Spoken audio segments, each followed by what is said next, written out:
wasallam benana mi wo mi manana aba fo kuri la ilaha illallah adoko ala lo kande ki ko fama masi te fo ala kale to fo Musa rasulullah nelobe kira ala lo kande ki kana awfe Isa rasulullah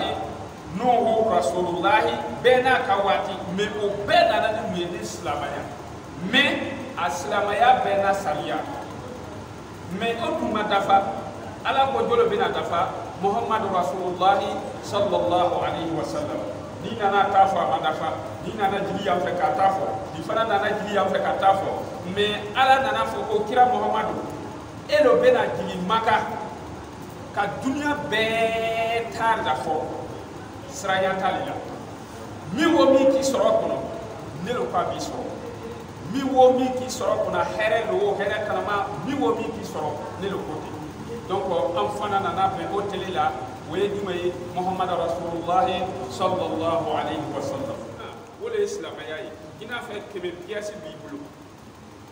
ni ya akoto weren dayere ni ga akoto weren faze ka koto weren ta tapio to ko ibeta dumi ka ote sode fo koto weren ta sebani be faraka afula be faranyo ka wolo kele keme ni ka fan weren ta libero fase ko kemelo ni tala te dum islam ya fana yete ni ko ye silama ye sunna lo ni ko ye sunna ye silama ya lo ambe lo parce que muna amba do ko kira ko sallallahu alaihi wasallam ko karni mi ale bala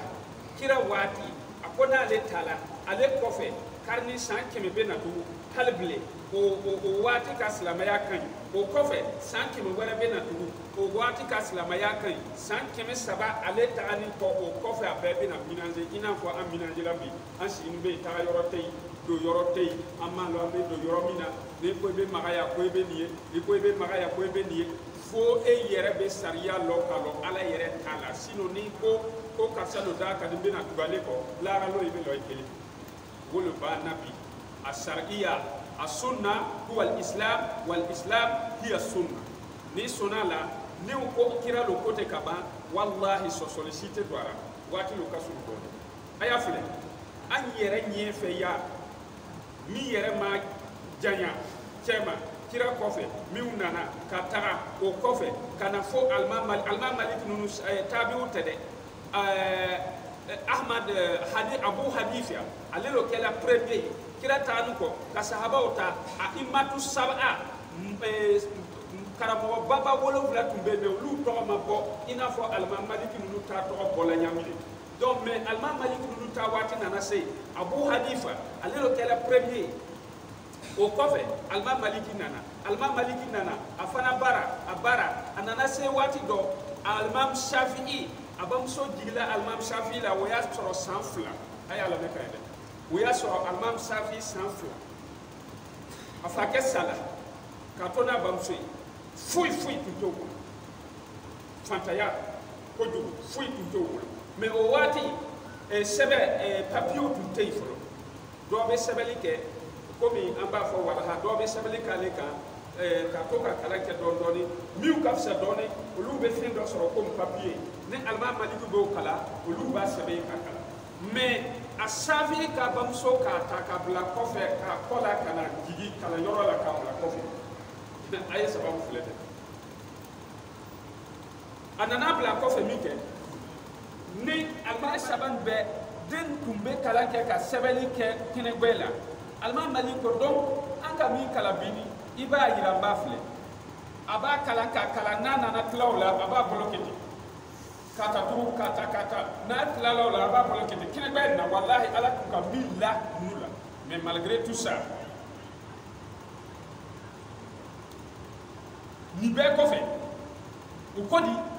ko nana ko fo mi ma bene kira tayi an tata afli ay kira tata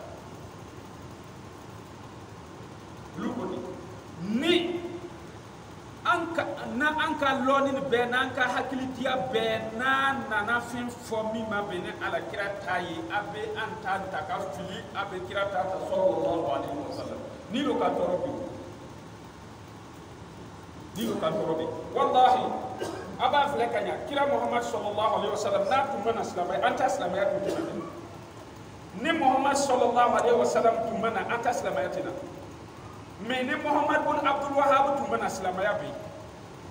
ni Abu Hanifa tumana silamaya be Sheikh Ahmad Tijani mana silamaya be Sheikh Anyas Ibrahim mana silamaya be ambe nunu be to ka ala kira tata ka barake an kana yere toro ko do be sine atemye yere an sin be kabudala wallahi nyomane kana to an beta sosoli do an tisi ka sosoli kene malakaw ye an tisi ka sosoli kene ala ye mo sifana tay bi min be se ka ta fo ala ba ko ma me mbana wolo be ma me o tay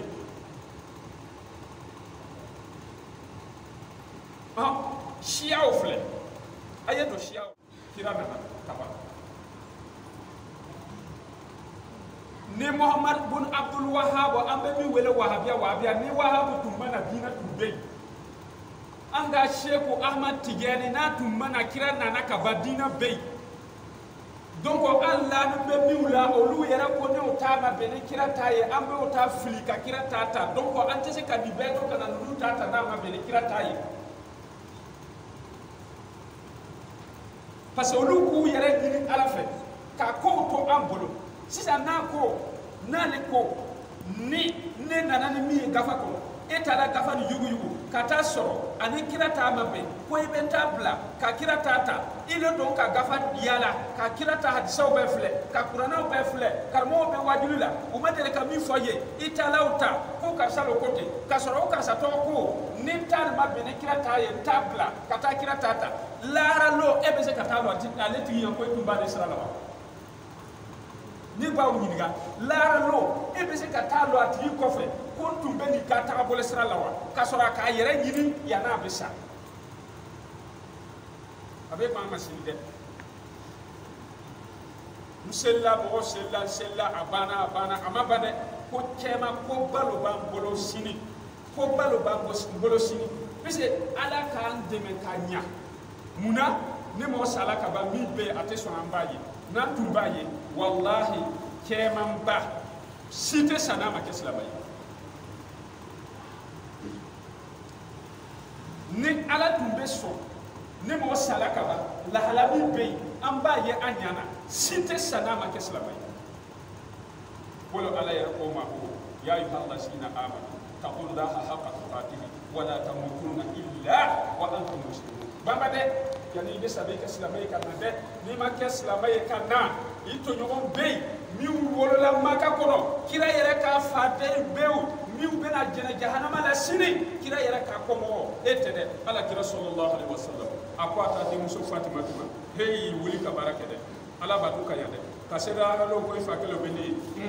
ne film be tembo ko ni ba fa deli be se kadi mais la lo ko melo bina gratita ni ma ala batu je fi so ala nyirite wallahi aljana be so ka ko be yelma ka beke kucha ka so yere bla kucha yala ni bet ibeta prison la kata fle ni ye mo kimebo bi ko don be amulo ko na ka ke fuite fembe de ya yere be bo kala bu jokolo folo la ha be ke tugo donc on be bamba ka korsi ko kira ko sunan ne dinani simasito mais o be korsi ne ko mi ay twala ne ko mi ne kira ko mi o be twala aye ne kira yere ka position fle ko be sebeni be gafa ko no aye ka position tra kira be derke do yamina be kira tumbe Dominique yamina be kira tumbe tama yamina be kira tumbe mi wo mi ka kira na ka furumuso sila yamina abe kira ka do mara yamina obe kira ne ka furu tum farala yon ka sigi kele yere tum tew ne yonchi abe sebeni be ni ko ita do bin galondo lodi sitei ebe wuli bi ka nyini ne ma do wallahi ne ko ambe ebe ya farabi ko pordi were bola san fla abenya me kilo kele abeta keme fla la wallahi an yere nyere ko miuta loni an fa yere be wuli ka sen ke pipitasi ka furu kura ka koroni ni be ka kura lo ku ba se dinelu ka so be na ta ka kuri abe kala anyana ya ambe tanka ala lo ka logo na maso ambe boke mais min kan da dina kebi mule ko karsa wolla kuna sini ko an wolla ka mi soro kira bola madina maka kata madina sanjoli wa kele kemi nani bin nani ani sanfla nyina donc o kira to na ne ko yo e nana wolo kuna sini ite teme san keme banko ko folo kira talo be folo ye wa eta dam nana kungo kira ka fi bi fo san wa kele san keme nani san bin nani ani sanfla nyina e ma san keme bo ko folo ko si sa dewo ko Allahu akbar ambe sabare de ambe ko se ma su le tarle le bon bil ftiya yelde na ma korosi ambala ko mi tolo sini kene dot lombe ya uka tabla ya fe dot lombe ya uka tabla ya fe e bi tala place tani ima hite miri dodwa kasa tumbelo ya uka taka melke kabla kesi kono kata boya fe e ka place ta lombe ni na ne be joyi e te miri dodi